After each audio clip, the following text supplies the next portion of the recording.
What's up, gang? Welcome to The Greatness Machine. I'm your host, Darius Mirshahzadeh. I'm so pumped to have you here with me. Now listen, The Greatness Machine, we're about two things. Number one, people who are living their passions. And number two, those who are creating greatness in the world and doing both of these things despite the odds against them. Each episode, we're going to feature interviews with game changers, business leaders, telling us their origin stories, what made them tick, what got them to where they are now. Why? So it can help you step into your greatness within your life, your business, and your career. Occasionally, you might hear a few solo episodes from myself, moi, as I say, as I leverage my 20 years of entrepreneurship as a CEO and founder to help you grow and level up in your journey to scale your life and your business. So, come be a fly on the wall, enjoy the conversation, and I'm stoked to have you here with me.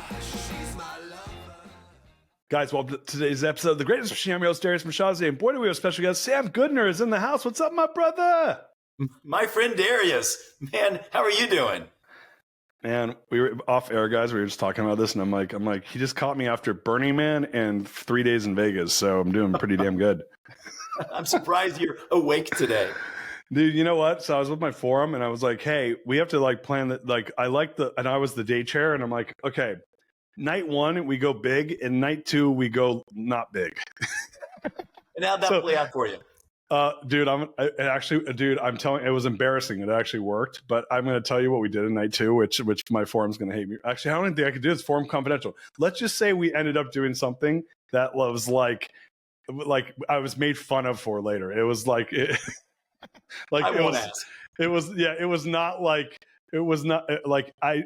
something you do with your kids, with like young kids. So. They were like, seriously, dude, this is like bucket list. I was like, hey, I took a chance. All right, I'll tell you what we did. We went to the Sphere and we saw the what do you call it? The Wizard of Oz. And so I didn't realize this. By the way, it is very cool, but you're actually watching the Wizard of Oz. So a bunch of like grown men going and watching the Wizard of Oz together. It sounds a little like, it'd be like going to a Broadway show with your buddies. Like, I mean, did you take any mushrooms at least? I mean, tell me. No mushrooms. Yeah. It was sober. Oh God.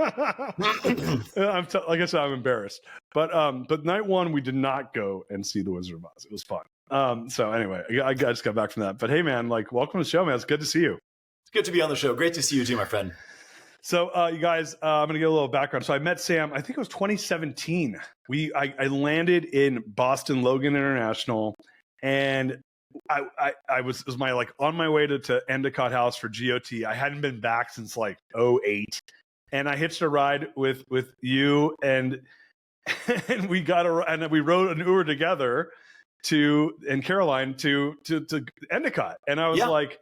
And so we met that weekend. We got to hang out, and then the rest is history, man. We've both been Austin guys, doing our thing. But you're in the circles, doing really cool entrepreneurial stuff, and man, it's really good to have you on the show, dude. I'm really happy to have you here today. Yeah, thanks for having me. Yeah, really. So, guys, for those of you that don't know Sam, I'm going to do a little bit of formal bio, and then we're going to be talking about his new book. I'm really pumped. As you guys know, we love authors. We love GOT, right? We talk about GOT all the time, but we love authors. We love when our people give back to entrepreneurs that haven't been there and done that, like Sam. And first and foremost, congratulations. You had the book launch last week for Like Clockwork. We're going to be talking all about that. How are you feeling right now, my friend? Man, I'm feeling great. It's been a great book launch. The traction online and at the bookstore, has been fantastic. So, so far, knock on wood, it's been a terrific launch. That's awesome. And so, like everyone here knows, I'm always a big proponent of supporting our friends that write books. So we're going to be talking all about the book today. But before we go there, so first of all, the book came out last week. We're going to be talking about, I might even start off the show. The book is Like Clockwork, Run Your Business with Swiss Army Precision, launched last week. This episode is going to come out right away. So you guys are going to be right post-book launch. Sam, I'm just going to go there. I always end the show here, but I'm going to start the show here for people that want to get the book. And we're going to talk about what the book is. So just you guys, for those of you guys that have ADD and want to put this on 1.5 speed, you can do that. But before you go there, if people want to buy the book, is this where all books are sold? Where can they get the book? It is on Amazon. You can get it in paperback, hard copy, Audible. It's in my voice. I apologize in advance. So all the mediums, you can buy the book. Awesome. Okay, so you guys know where to do. We'll put it in the show notes for you guys to click in. But again, the book's like Clockwork.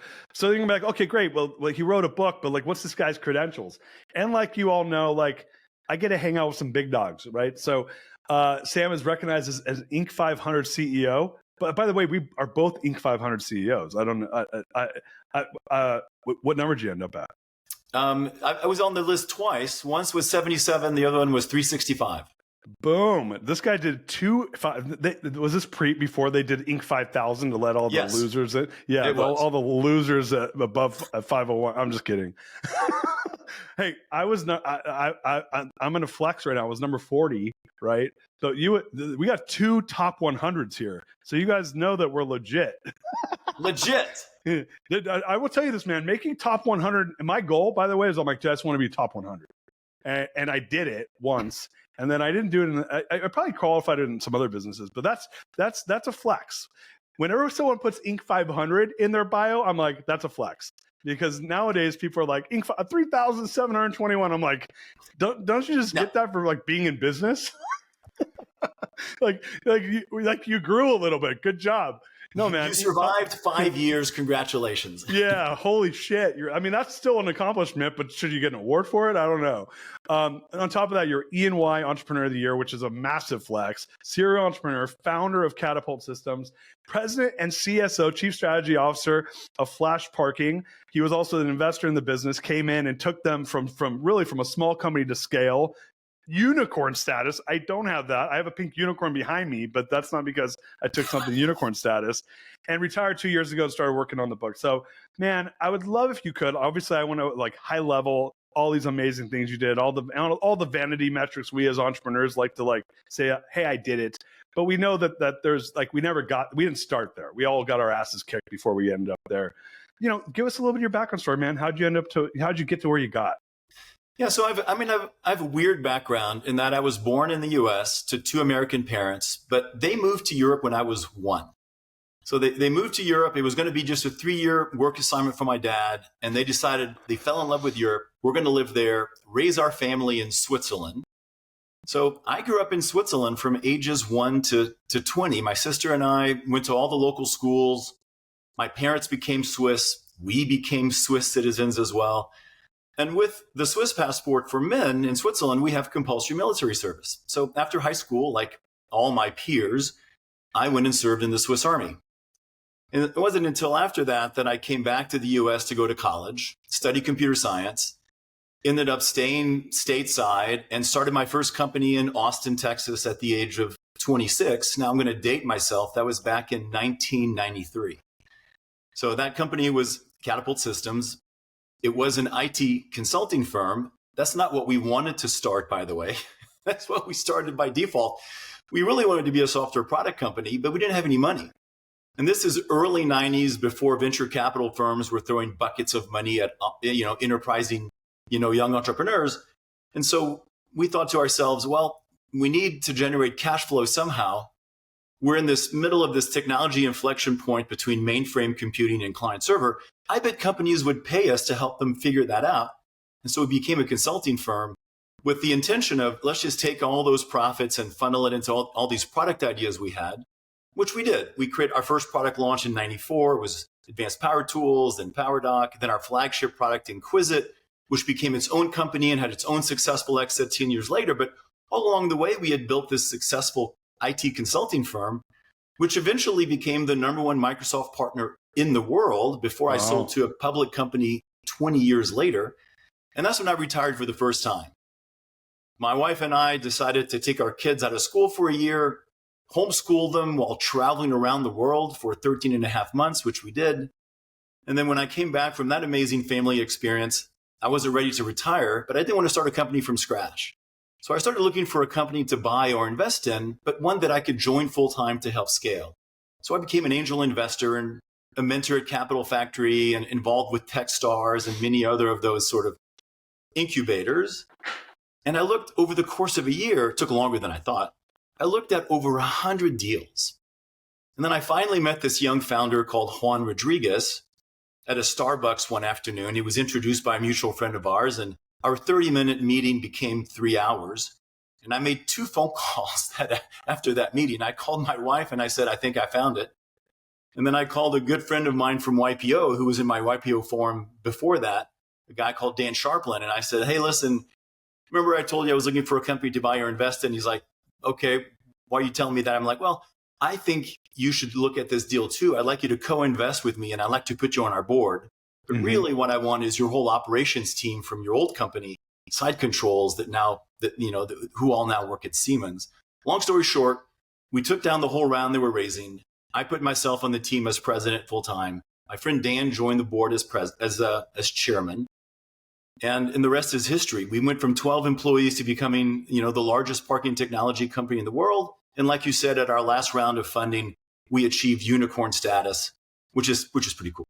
That's amazing. What was, do you mind, you can not say that you can't disclose this or not, with the round that you guys raised, how much was he raised? It was a $3 million round. Got it. Okay. That's amazing, man. To like come in at a $3 million round. Was that their angel round, or were they like were they like Series A then? Like how far deep are they? We called it a Series A2 only because this young founder had made the mistake of actually raising institutional money almost by accident a couple of years earlier. He was really too small to raise institutional money. He should have just been a small angel round, but he got bad advice from his previous board member. And he went and raised from a couple of, venture capital firms. And so I would have liked to have bought the company outright, but I couldn't do that. And so anyway, it was a Series A2 round officially. Got it. So first of all, man, I had no idea that you grew up in Switzerland. That's insane. And so maybe I'm just like a thug or something. I'm like, what's the languages? Isn't it like German and French? Like what languages did they speak there? German? Yes, we have 3 national languages, technically 4, but the 4th one is never used. So there's Swiss German. About 60% of the population speaks Swiss German. Then there's French, which is the part of the country I grew up in. And then we have Italian, which is only 10% of the population on the in the southern part of Switzerland. So it's those 3. And so do you have to speak all 3 languages to live there? You have to speak at least 2. So again, my high school was bilingual, French and German. Although again, the side of the country I grew up in was predominantly French. So French is really my mother tongue. But I spoke English at home, which is why I speak English with no accent. So English with the parents, French at school, and then German as a second language for many, many years. And then I did a little Italian when I did my military service in the southern part of Switzerland, but really it's French, German, and English. And so tell me a little bit about the military service. So it was 2 years compulsory? Is that correct? Yeah, the way it works is all men go through basic training after high school, which is usually 19 years old. And that's 5 months. And if you just remain a soldier, by the way, everybody starts as a soldier, then you're in the reserves until you're 30, and you have to serve 3 weeks every year until you're 30. To become an officer, which I went ahead and did, that's a 2-year program. And then you're in the reserves 3 weeks a year until you're 50. Wow. So our entire military is an army of militia, essentially. But for a small country, only about 7.5 million people, we can mobilize 600,000 soldiers in 24 hours if we need to. Well, I mean, I guess you've aged out now, right? I did. But did you have to go back like when you lived in the States? Yeah, that's a great question. If you live abroad, they don't make you come back for the reserve exercises, mainly because they'd have to pay for your transportation. They also understand that your employers overseas wouldn't understand you being gone for 3 weeks a year. Whereas in Switzerland, it's simply built into the economy. Every Swiss employer knows for every man that I hire, they're going to be gone 3 weeks a year, and I'm going to have to pay a percentage of their salary so that's built into the economy. They also, but the Swiss government understands we can't make somebody working overseas come back for these. What do you? Let me ask you a question, because I think that, are you Warren Rustand? Are you friends with him? I do not. So he's a guy he mentors a lot of EO and YPOers, and he mentors me. And we were talking about, I said, I think in the United States there should be like almost like a social corps. Like you could do military, you can do Peace Corps, or you can do social core, but it should be 2 years. It should be mandatory. It should be from the age of 18 to 20, because kids, what the hell do kids know when they're 18 anyway? Yeah. And it gives you, and it should be with the under the, like the idea of serving others, right? Like you're either serving through military or serving through these different mechanisms. I didn't do that, right? I was a normal, went to college, grew up in the States. I'd love, you obviously are a product of someone that did compulsory service. What do you think about that? Yeah. So first of all, I could not agree with him more. I couldn't agree with you more. I think every young kid after high school, I don't think it should be 2 years. I think it should be 1. Sure. But should have to serve in one capacity or another to give back to their community. Now, it could be the military. It could be civil service. It could be the Peace Corps. It could be volunteering at a hospital. I don't care what it is. But between high school and whatever you do next, you should have this sense of giving back to your community. I will tell you that coming out of that service, it's impossible to graduate from that and not have a closer sense of patriotism and a closer feel to your community and feeling like you belong to something that's bigger than yourself. And so I'm a huge fan. I really wanted both of my kids to take a gap year between high school and college and go serve in the Peace Corps or something similar. I wasn't going to force them, though. Neither kid took me up on it. They're both in college now, by the way. They're 20 and 22. My son graduates in a year. They might take me up on it now, actually, between college and whatever they do next. Nice. I really do think that kids need to grow up between high school and college. I met so many kids coming to college in the U.S., having served in the Swiss Army.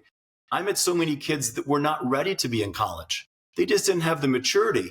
They didn't have the discipline. They didn't have the habits. They were away from home for the first time, and all they could think about was getting drunk and partying every night. And then they end up dropping out after a semester or two, and they just wasted a whole year. Yeah. Again, I agree with Warren completely. Yeah, interesting. I actually think and this is not what the show is about, so I'm going to sideline this conversation because I want to talk about you and your show and your book. Yeah. But I actually think, given where especially with young men right now, I think given where we're at, there's something's got to give in that way. So maybe that's a conversation for another show. But yeah, it's I'm glad you agree with me because I see it. You're also not wrong, yeah. Yeah, I'm like, this seems like so obvious to me. So you ended up serving your country, and then you came back here. So you were a couple years older than the kids who were freshmen in college and sophomores in college. Where'd you end up going to school out here? I went to Texas A&M. Oh, I'm an Aggie. All right. Now it's all coming together. It all makes sense. So, so I know your daughter's going to school. She's up in Canada. Is that correct? Yeah, she's at McGill in Montreal, and my son's at Colorado College in Colorado Springs, and they both love where they're at. That's cool. So does your daughter and son speak French? Did you teach them? Yeah, she's working on it. So I lost the battle with their mother. I really wanted to raise my kids bilingual, at least English and French, which you need to do from day one if you're going to do it. Totally. And Caroline, who you know, of course, my ex-wife now, she had read somewhere that kids that grow up bilingual learn to read about a year later, which I think technically is true. But then when you learn how to read, you're bilingual. But I wasn't going to die on that hill. And so I didn't want to fight her on that. I agreed to just raise our kids speaking English. I think both of my kids wish that I had not said yes to that. And they're both playing catch up now. Yeah, that's cool. It is embarrassing when I take them with me back home to Switzerland. And my friends, of course, immediately look at them and start speaking French with the, of course, assumption that, well, of course your kids speak French. And they're like, merci. All right, so you're going to get a kick out of this. My dad was Persian from Iran. My mom's American. And there's a reason why they say mother tongue, right? So it's really the mom's got, especially like if you're building companies and stuff like that, like you're working a lot, right? When the kids are little, like the mother's got to want to speak it. My mom, she spoke Farsi, but she's American, but she spoke to us in English. And my dad was just lazy. He didn't want to try. So same shit, man. Like Persian people come. Dude, first of all, my name is Darius, pronounced Darius in Persian. Mirshahzadeh, which is the most Persian name you can possibly have. I look Persian, and so dude, right away they're like Darius, blah, blah, blah, blah, blah. And I'm like, hi. No hablo. Yeah. Like literally, I don't know what to say, and they look at me, and I can see like oh shit, he doesn't know what I'm saying. So I know what it's like to be your kids. But that's good that they're playing catch up. That's awesome. So you came here, you went to school. Did you know you wanted to be an entrepreneur? Was that something where you're like, dude, I'm going to work for myself, or like how did that come to be? Yeah, I think I was lucky. So my father was an entrepreneur, and so I kind of grew up in that environment. I mean, I didn't even know any better. I just assumed that at one point everybody in their career just went out and started their own business at some point. I mean, I just kind of almost made that assumption. So it was sort of, I thought about it in high school, and then in college is where I met my best friend David. And by the way, he was the co-founder of two of my companies. We would in college talk about one day we're going to start this, technology company together. We went our separate ways after graduating. But we got back together on a scuba diving trip, and that's when we decided, listen, and I was working in London at the time. We decided, all right, you have to either move to London or I need to move to where you are, which was in Austin, if we're ever going to start this company. So I moved to Austin in 1992, went to work for Dell Computer Corporation back in the day because I needed a job. And then we started Catapult Systems in 1993, a year and a half later. No way, man. I didn't realize you were in Austin in 92, 93. That's crazy. You were here the like early days. Yeah. So my wife's family started County Line Restaurant here. They're the no kidding. Yeah, my wife's uncle was the president, CEO, and co-founder, and there was a bunch of guys out of UT in the 70s, I think, and they started it, right? So I'm here because literally my mother-in-law moved here after she got divorced from my wife's dad, because she had her brother-in-law here who started County Line, and we were coming here all the time. And I started coming here in like 05, right? And they're like, oh, it's changed so much, right? Which I'm sure it had from 92 over those 12 years. But so what do you think about, I mean, for listeners here, like whether you're from Austin or not, like there's a reason why Austin's on the map right now. I mean, it's a really tremendous place. What are your thoughts on the changes? I mean, listen, Austin has this really unique makeup. Here's what I mean, Austin has so many things I love about it, but here's what I think is core. Austin is this blue bubble in a red state. What do I mean by that? Well, Austin is a very progressive liberal city because of the university and a lot of other reasons. It used to be mainly, hippies and college kids that lived here. And so it's very progressive, very environmentally friendly, very open and accepting to everyone. But we live in a state that's very business friendly, right? No state income tax. From a regulatory point of view, very pro-business. And so it just naturally attracts a lot of companies that sort of want a really great place to live for their employees, high quality of life, still environmentally conscious in a state that's very business friendly. So it has this kind of best of both worlds almost. And, it's still, I mean, it's grown so much, but it's still a small town. I can still get to any side of Austin in 20 minutes. Yep. Yes, we're putting some pressure on our infrastructure. All growing cities are, but we still have this very sort of earth-friendly movement in Austin that tries to keep our parks clean and access for everyone to natural resources. And so, now we just have better restaurants, better entertainment, better concerts and all of that because we're a bigger city. So now it's gotten even better to live in. Yeah, it's such a cool place. I love living here. It is interesting. It's funny the term I heard people say, they're like, "Oh, we're a raspberry or a blueberry and a raspberry pie," right? Yeah. So the blue bubble. So you guys started the business that with your best friend. You guys in '93, you started scaling that thing. It was an IT. It sounds like you started off as a services business, professional services business, and then transitioned to a product business. Were you always like very technical? Was that your background? Like what was your role in the business compared to his role? How did you guys like have that partnership divvied up? Yeah, and so I do have a background. I did study computer science at A&M, but of the three, we had a third founding partner, my friend Jim Martin, that I met at Dell, and both of them remain far more technical than me to this day. So I very quickly transitioned into the role of everything else. Sales, HR, accounting, recruiting, all of that, everything that you needed to build a business. So I became naturally the CEO and sort of leader of the business. And both of them remained much more technical than me, again, to this day.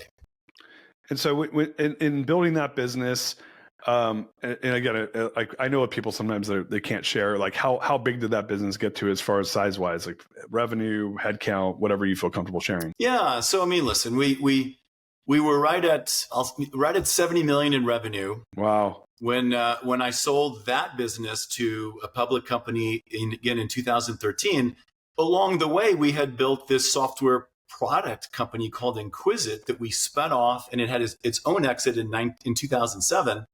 And that was a successful software as a service business. It was actually SurveyMonkey really before SurveyMonkey existed. Wow. And then we sold that business, very successful exit. That's actually my two partners they focused on that business once we had built it. And when we sold that business, they went with that company to the new owner. But yeah, we're still best friends to this day. That's amazing, man. I'm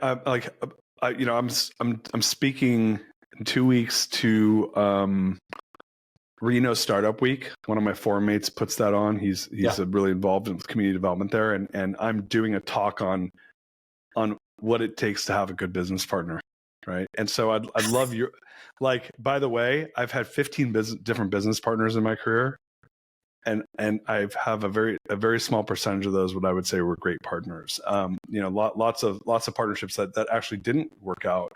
And so I've learned a lot along the way. Would love to hear your thoughts on, having had two great business partners, and obviously you now have another successful business with business partners.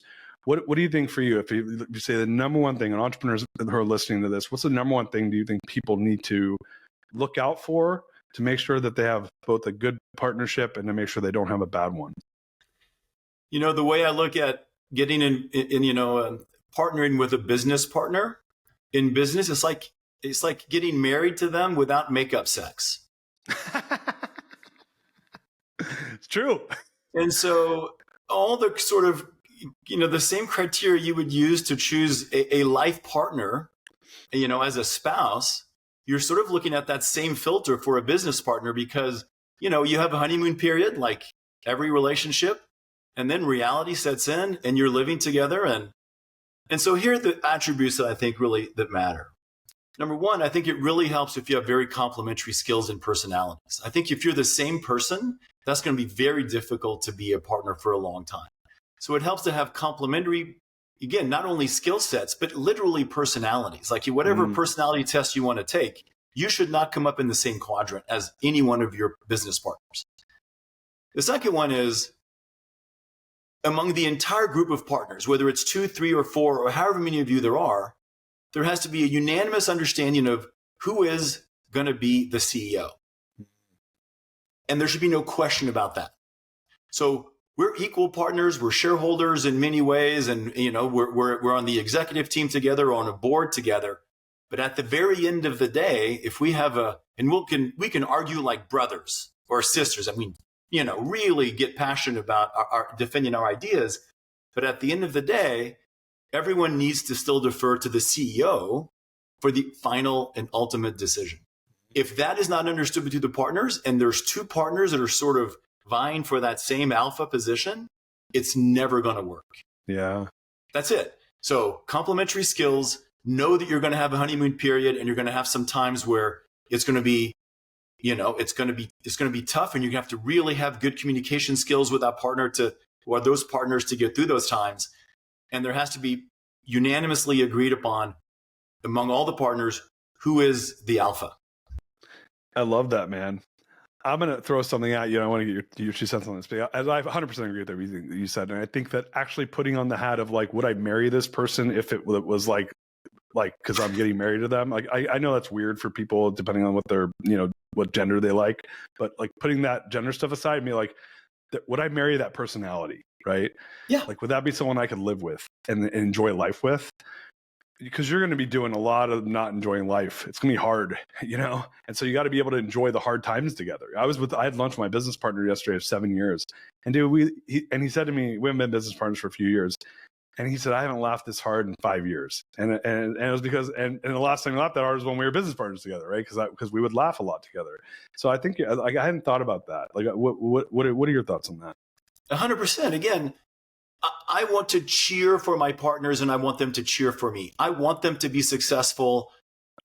in life, at work, in their health. And so, you want to be in business with people that you really care about and that you feel really care about you, that you trust implicitly, and that you feel that, and that they trust you. And those are all the characteristics of someone you would marry without the sex. Yeah, so exactly. all those things that really matter, like they're my best friends to this day for a reason. Yeah. And that's what you really ideally are looking for in a business partner. I'm not saying that I haven't seen other companies that have business partners and they're not even real friends, but I think it's a pity because it's such a long journey. You have amazing times and you have really tough times, but it's such a fun journey to share with someone. Like I wouldn't want to do it alone. It's so much. I wouldn't want to go through life alone either. Like life is meant to be shared. And this is your family at work. You have a family at home, and this is my family at work. And they're my closest members of my family. I think of everyone at the company as my family, my extended family, but this is my immediate siblings or partners. And then everybody else is extended family. And that's what's fun about doing this. Otherwise, why are you doing it? Yeah, that's just transactional then. What, going, I could literally probably spend an hour talking about that, but I love your feedback. Going to the point where you decide to buy a company selfishly. Now the audience knows I am the most selfish person in the room. I'm not a selfish person in real life, but I'm selfish on the show, and I'm selfish in like wanting things that I want to learn about. So right now I'm at a stage in my career where I'm probably going to buy a company. That's my next deal. Like, for someone that's listening to this, and we got a lot of listeners who are YPOers, Tiger 21 peeps, people that are like multiple serial founders, and they're at the stage where they're like, I don't want to build it from scratch because building it from scratch is freaking gnarly, right? Yeah. As we all know. So buying the next business, I think I'm at a stage where I'm either going to be a private equity investor and just be investing in businesses, which I know that game, or I'm going to buy a business that I'm not going to be the CEO of. I'm going to either be, to your point, I'm going to take on a role and someone else can sit in that seat, or I'm going to be the chairperson. What advice would you give to an entrepreneur that wants to take that road, that they want to buy the next company, they don't want to build it from the ground up? Yeah. I can tell you what I did, which is the first thing I started off with is I created a list of criteria that I was looking for. I needed a filter. And I'm not, I don't have to go into all the bullet points of mine because I think it's a very individual decision. By the way, at the top of my list was I want to be able to work with amazing people that I can go to work with, respect and trust and have a great time with. I mean, that was literally my number one criteria. And then I had technology and recurring revenue and gross margin and a few other things, location, geography, size of market, whatever your criteria is, have it in writing so you know what filter to use. I think everybody's going to be different. Then two, you got to put yourself out there as looking for a business to buy or invest in. And the way I did that is I became an angel investor and I started putting myself out to everybody who would listen. And by the way, once you start writing a few checks, then suddenly you get inbound and sometimes a lot of inbound. So for a course of a year, I was having 3, 5, 7 meetings a week with potential, companies that were either pitching me on writing a check or more. And again, once you have that filter, you can very quickly go, yes, no, yes, no. I was looking for, I didn't need to be the CEO again. I was quite happy to leave the young CEO in his role. He was already the face of the company to the industry. He was, again, a fantastic young guy. I was happy to be the older guy with gray hair behind the scenes. Again, in that president role, I could have been any title I wanted. It doesn't matter. Sort of helping to build a company because you and I have done that before. And we've seen all the potholes that we're going to encounter in scaling a technology company. And so I really enjoyed being in that role. It also meant that I wasn't as emotionally invested in that business as if it was the one I founded myself. It's kind of like, I think I told you earlier, like having stepkids, meaning I still love the business. I really care about them, but I'm also going to bed every night, not thinking about it all the time. I can close my laptop and I can put that aside and not worry about it 24/7. When it's your own baby, you're totally always worrying about it. And so that's the process that I took. It took me longer than I thought. I thought within 3 months I would have found a company. It took me a year. I had to look at a lot of businesses. And then I think I just got lucky that I met this one. but I had to put myself out there and, and make known to everyone in my network, I'm looking for a company that I can either invest in or buy and then join full time to help. And one question on that: when did you said that you were obviously angel investor? You cut a check for this, and you brought in a co-investment partner who brought in obviously some capital in the form of team and stuff like that as well.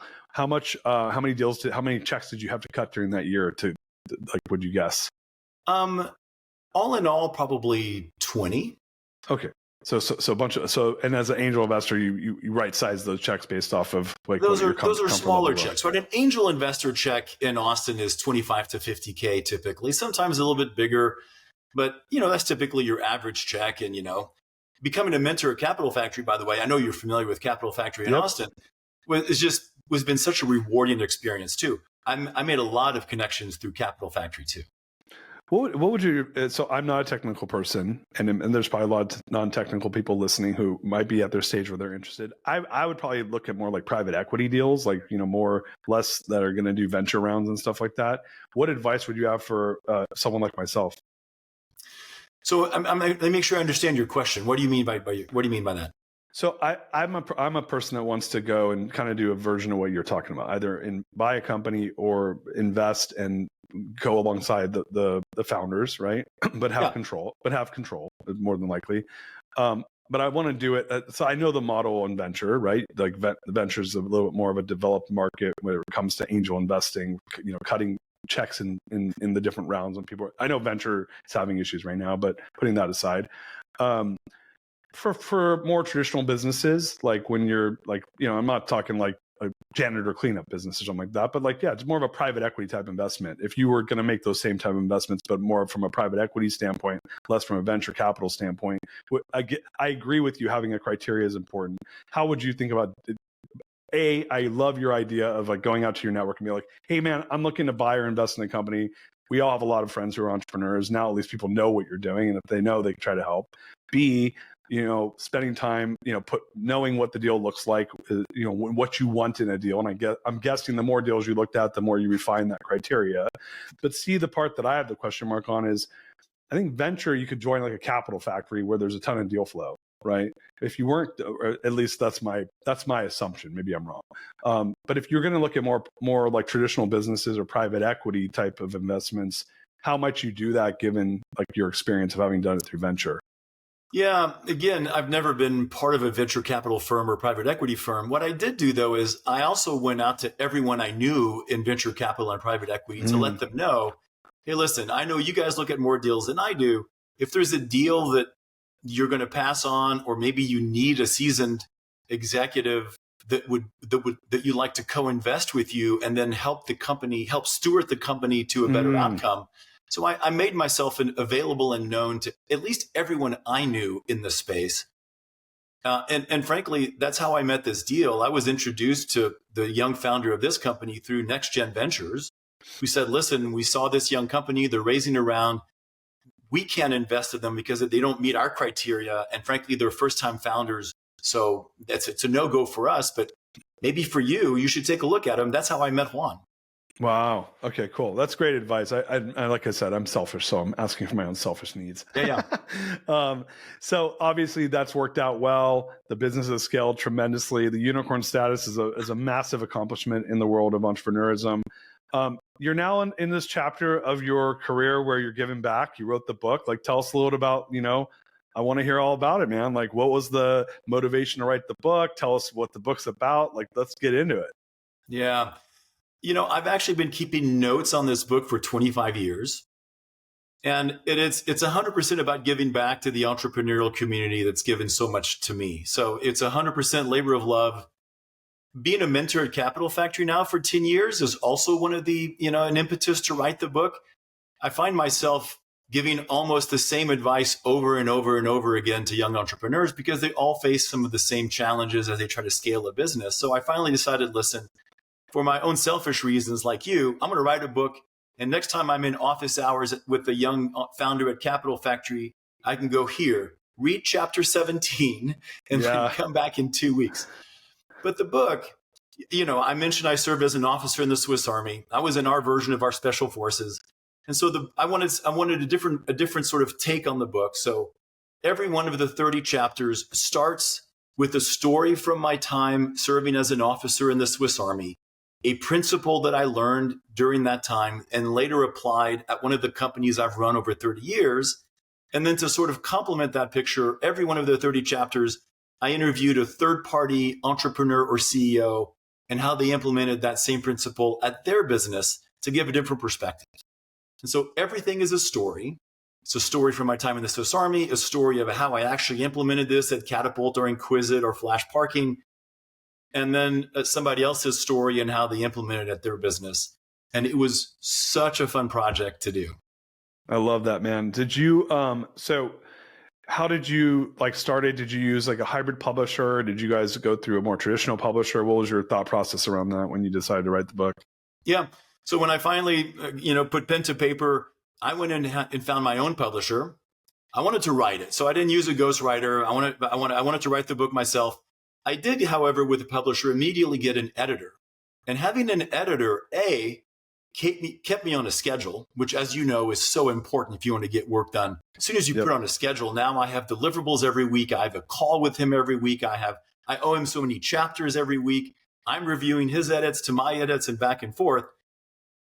Getting an editor really freed me so for my first draft, not to be perfect. Yeah. Right? When we write, we tend to get in our own heads. And we have this block because we're worried that it's not going to be perfect. And having an editor, knowing they were going to come behind me and fix all my transitions and repetitive words and all, and rearrange things if necessary, if I didn't make sense, was so liberating. It just freed me to put content on paper. Yeah. But the key to getting started, I procrastinated, by the way, for 6 months on this before actually getting started after I retired. Because I was afraid. Do I have enough content? Is it going to be lame? Am I even a good writer? The key was sitting down with the editor for 2 days here in Austin. He flew here to Austin, and we locked ourselves in a room, and we came up with a whole roadmap for the book. So which chapters were going to be included, which ones were hit the cutting board. And once I had the roadmap of the 30 chapters I was going to write, then it was just about execution. Yeah. And that's my wheelhouse. That's huge, man. That's huge. And so I wrote my book through Scribe. They have 2 tracks there, and we've interviewed Tucker, all the guys from there. I know Tucker pretty well. And what's funny, what you're just talking about, you just reminded me, I was talking about this with him and their current CEO. Gosh, I'm looking on his name right now, but Eric. And they call the first draft the vomit draft. They say, because no one looks like, because you get it all out of your system and no one looks pretty when they're throwing up. Yeah. So you just get that vomit draft out. But what I love what you're talking about, and for listeners who are thinking about writing a book, I think like Sam's hit the nail on the head is you got to have that outline, like writing out that outline. Then you're like, at least you know what direction you're going in. And if you're giving yourself grace, like you just said, and using my more crass language around vomit draft, now I know, like, hey, here's the roadmap. The first draft's going to be a piece of shit anyway, but at least I get it out of the system. And now you have something to start optimizing and working from play. And you know what's interesting, and I'd love to hear your thoughts on this. I just think about that, like, this is how you start a company. Like, dude, like every company is fucked up when you start it. Like and by the way, if you're an entrepreneur and don't have that expectation, good luck to you, dude. My whole thing is like, let's just get it started. We know because action organizes. Then we're going to start to be able to optimize it and make it good and figure out what people really want and what they hate us for. And then eventually, if we do a good job of that, you get product market fit and you can start scaling it. But I'd love to hear your thoughts, like just given the experience you had. I mean, 100%. In fact, I have a chapter in my book called Trial and Error. And so it's not just when you get started. When you get started, you don't even realize it's trial and error because you know nothing. And so you're just throwing stuff against the wall and see what sticks. But as a method, even once you're 10 years, 15 years, 20 years into your business, if you sort of keep that agile sort of philosophy where you give your company permission to go try new things and you give them permission to fail, but fail quickly. Yeah. And so by continuously trying new things, we call it try lots of stuff, keep what works. And this was a philosophy the entire 20 years I ran Catapult. And as a result, not every one of our initiatives worked out, but some of them became big parts of our business. And we would have never even ventured down that new part of our business if we hadn't had this permission to let's go try something completely new. It's okay if we fail. Have a budget, have a timeline, but be willing to try a lot of stuff and see what works. So 100%. So when you say the execution, obviously it sounds like you have a lot of pride around your ability to execute. Like there's visionaries, there's integrators, there's people that kind of do both. Like, how would you characterize yourself as a CEO? Yeah, I'm 100% execution. Wow. In fact, my entire book is it's a business book on execution. It's not a strategy or a sales or marketing or human resources book. It's how do you actually get this done in your business? And by the way, you and I both grew up in the Verne Harnish school of how to run your business. Oh, yeah. And so if you read my book, all of his teachings you'll find permeate almost every chapter of my book, because that's how I learned how to run a business, by, going and birthing the giants and reading Verne's books and Jim Collins and all those other greats that he brought to the conferences. And so the difference for my book is it's not a theory book. It's just this is how we actually implemented those principles at our company. And so hopefully they're relatable because they're stories. But it's all about execution. How do we actually get stuff done? So I have a couple perspectives that are that were my learnings in having done what you just said, which was I grew up like essentially learning about these entrepreneurial operating systems through Verne, through scaling up, implementing in my business, not messing it up, fixing it, because it's hard, right? And especially when you don't know what you're doing, right? And you can bring in a coach and that makes it a little bit better. But at the end of the day, you got to live there 24 hours a day figuring out how to get shit done in your business. My biggest learnings were 3, and I'd love to hear your thoughts, given that you just wrote a book on this. I believe that people do, if you make things hard, people won't do it. Right. So I believe that the systems have to be easy and like user friendly and elegant, or else your team's just going to like shake their head, yes, boss. And at the end of the day, go back to what's easy and what they know they can get done. What are your thoughts on that? So I think the number one thing you have to have is clarity. Okay. Across your entire organization, you have to have clear lines of accountability. Like, this is your swim lane, your swim lane, your swim lane. You know exactly what the expectations are. We agree on them. Clarity on what we're doing as a company, clarity on where we're going, clarity on what our sandbox is. Like, these are the services we do. We don't do any of this other stuff.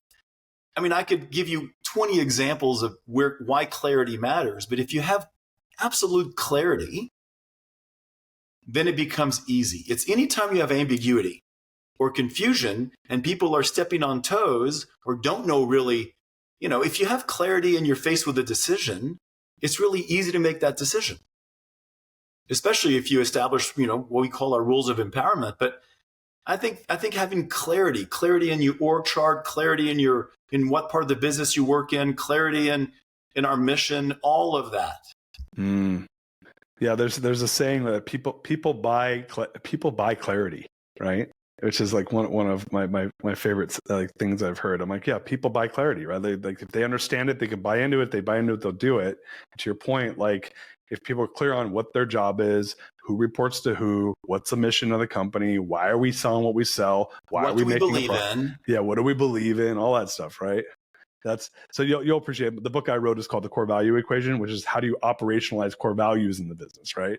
So it's the same, right? Like getting really clear on and my belief is core values have the opportunity to become the language of accountability in your business, which 100%. Is what creates the execution, right? So I love that.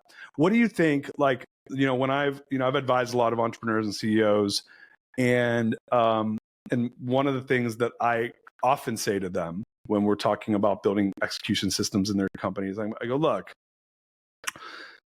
if you want a high execution organization, it has to become cultural. It has to be part of the DNA. There has to be signals all over. There is no exceptions. And the exception is the exception, right? And so it has to become cultural. It has to become, this is just the way we do things here.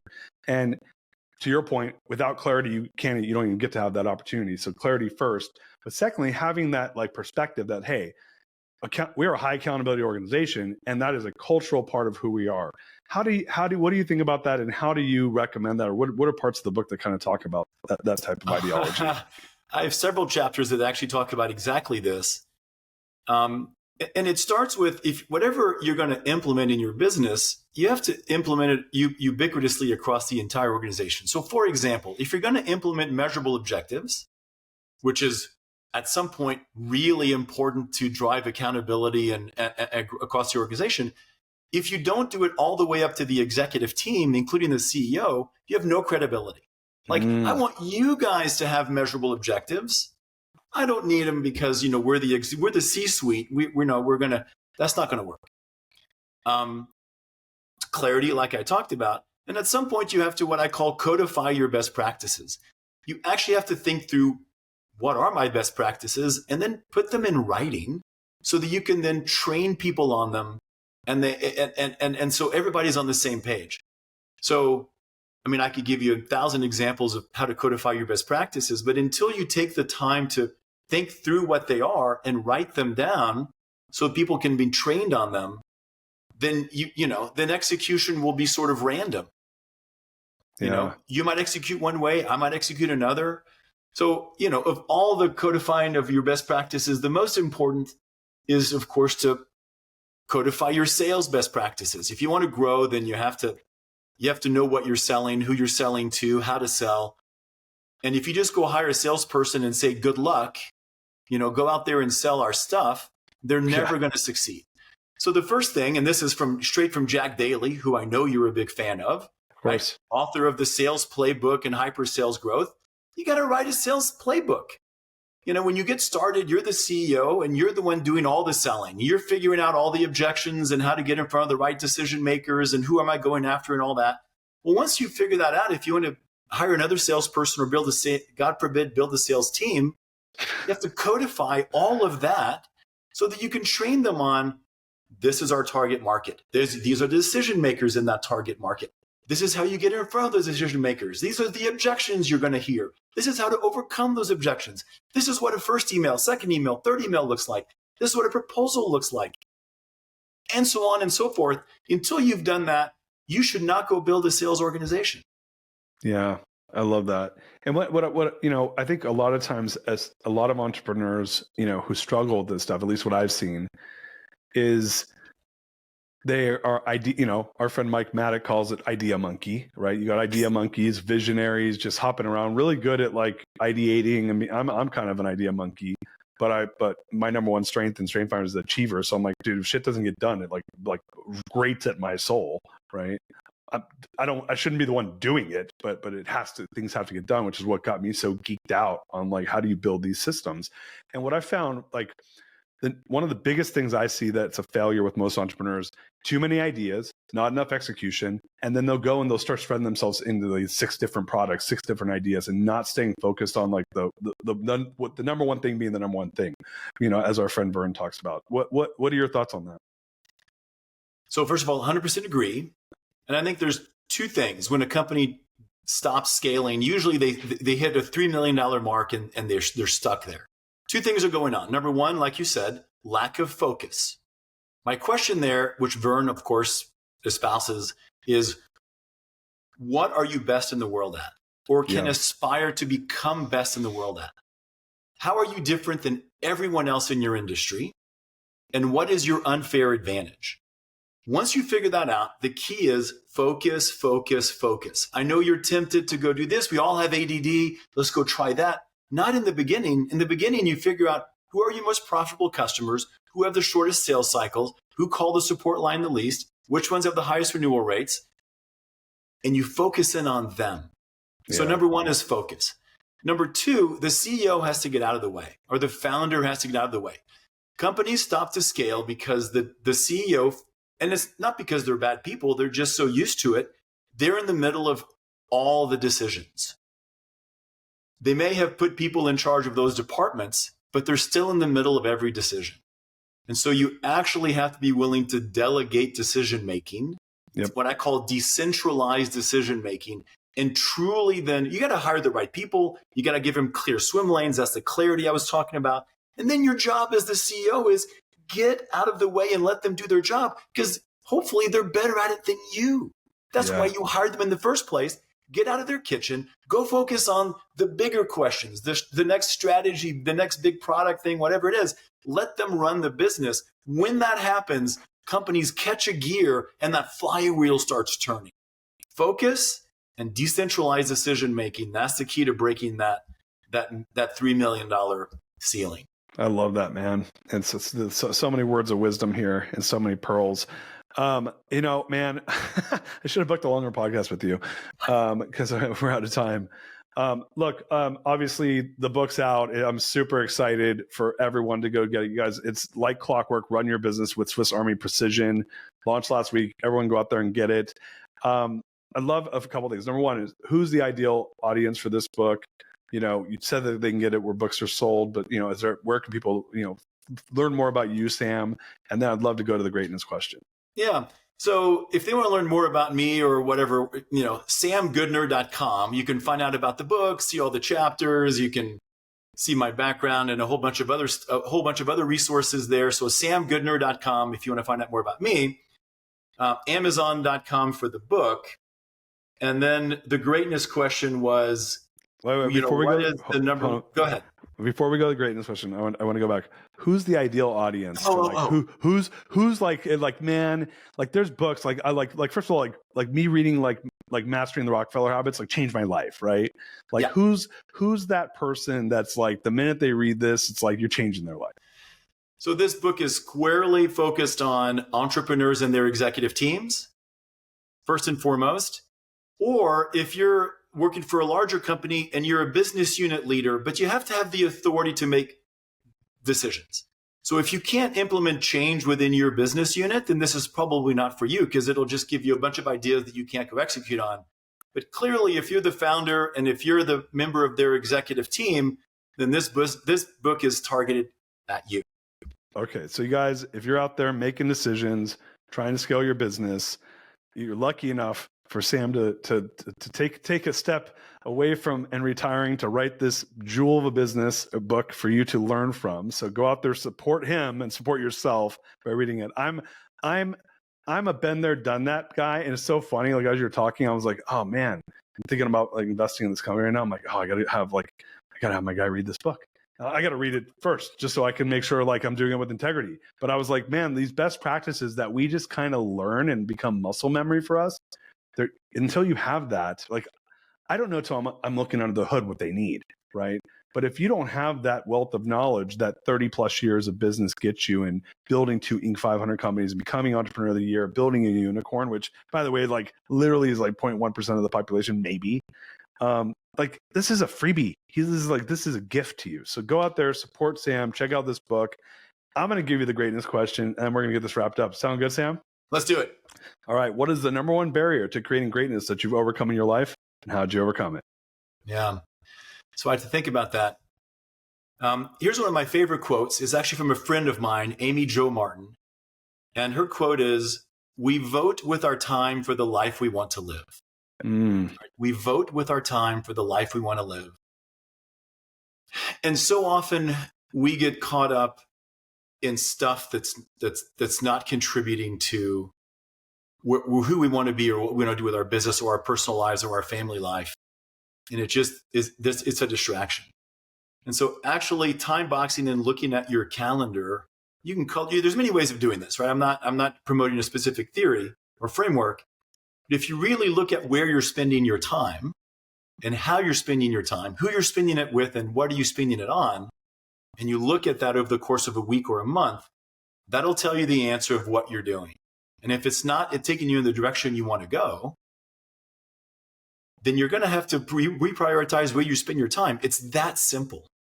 So, if you want to write a book and I'm spending 15 minutes a day on it, and the rest of the time I'm watching TikTok or, training for a triathlon, well, if I'm spending 4 hours a day training for a triathlon, my priority is training for a triathlon. That's fine. Yeah. But if I want to write a book, I'm going to actually have to dedicate time. I'm going to have to time box it. I'm going to have to prioritize that at the expense of other things. So we vote with our time for the life we want to live.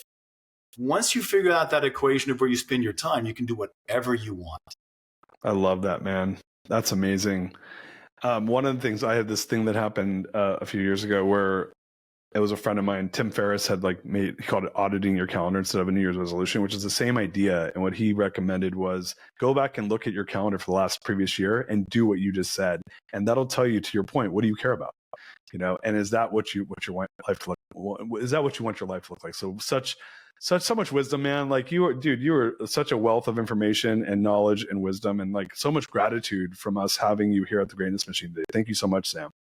Man, Darius, it's been such a pleasure and an honor. Thanks for having me on your show. Yeah, man. I my only regret is I didn't book more time. So we gotta do it again, man. I'm gonna get you on. We're gonna always next time. All right, let's do it. You guys, listen. As leaders, we're sharers. Share this information. Leaders need to go out and support their companies. Support Sam's book.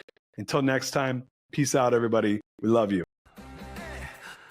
She's my lover. You are listening to The Greatness Machine, and that's a wrap for today. Listen, if you love what you heard, subscribe to the show on whatever podcast platform that you're tuning in on so that you don't miss any of our future episodes. We have tons of great people coming on, and we're stoked to have you here to enjoy it with us. Leave us a review. Tell us what you love most about this particular episode. We love getting the reviews. We love to see what you guys love most. And if this particular episode, made you think of someone who's leveling up in their business and in their life, print screen, share it with them. Leaders are the best givers. And after all, we're all here to support and grow with each other. And in case you want to see some of the fun behind the scenes shots or some of the things that we're doing, I'm actually writing about this in my weekly newsletter. Go to www.therealdarius.com and subscribe to my newsletter. We're talking about fun things like business and life and mindfulness and cryptocurrencies and gosh, I don't even know, everything and anything, but it's tons of fun stuff I write about. I try to get it out on a weekly basis.